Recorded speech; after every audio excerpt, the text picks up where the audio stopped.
Hi hello అండి, అందరికీ నమస్తే. ప్లీజ్ ఈ వీడియో స్కిప్ చేయకుండా లాస్ట్ వరకు చూసి లైక్ చేసి సబ్స్క్రైబ్ చేసుకోండి ప్లీజ్ అండి.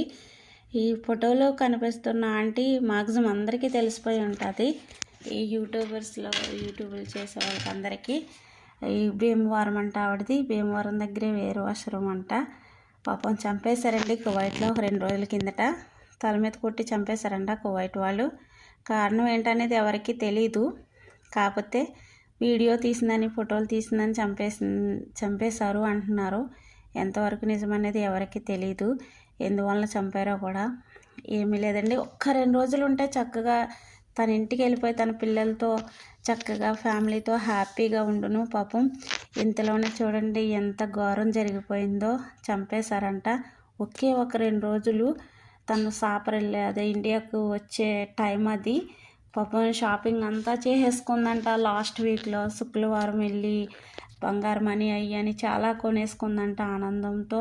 తన ఇంటికి వెళ్తున్నాను పిల్లల్ని చూస్తానని. తన ఫ్యామిలీ అంతా కువైట్లోనే ఉన్నారంటండి. ఫ్యామిలీ అంతా అంటే వాళ్ళ హస్బెండ్, వాళ్ళ బ్రదర్ అండ్ వైఫ్, వాళ్ళ వదిన, అన్నయ్య, వాళ్ళందరూ చాలామంది ఇక్కడే ఉన్నారంట.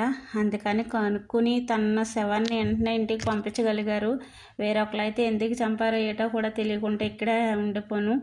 తన వాళ్ళందరూ ఉండబట్టి తనకి ఏం జరిగిందనేది వాళ్ళ తెలుసుకుని జాగ్రత్త పడి శవాన్నైనా దక్కించుకున్నారు. కొంతమందికి అయితే అది కూడా దక్కదు. కాకపోతే ఒకటే చెప్తున్నానండి, ఎందువల్ల జరిగింది ఏంటి ఎవరికి తెలీదు.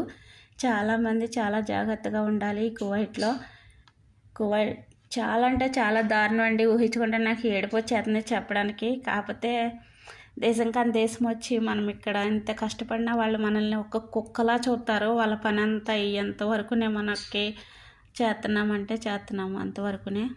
మిగతాది ఏది వాళ్ళు పట్టించుకోరు. కొంతమంది ఉంటారు మంచోళ్ళు, కొంతమంది చెడ్డోళ్ళు ఉంటారు. అందరూ మంచోళ్ళని అనలేము, అందరం చెడ్డోళ్ళని అనలేమండి. కాకపోతే ఒక్కొక్కరు తలరాత దేవుడు, ఇంకా ఏం చెప్పలేము. ప్లీజ్ ఈ వీడియో చూసిన వాళ్ళు షేర్ చేసి సబ్స్క్రైబ్ చేసుకోండి. అలాగే లైక్ చేయండి. మీ వాళ్ళు ఎవరన్నా ఉంటే కనుక జాగ్రత్తగా ఉండమని చెప్పండి. అదొక్కటే నా రిక్వెస్ట్ ప్లీజ్.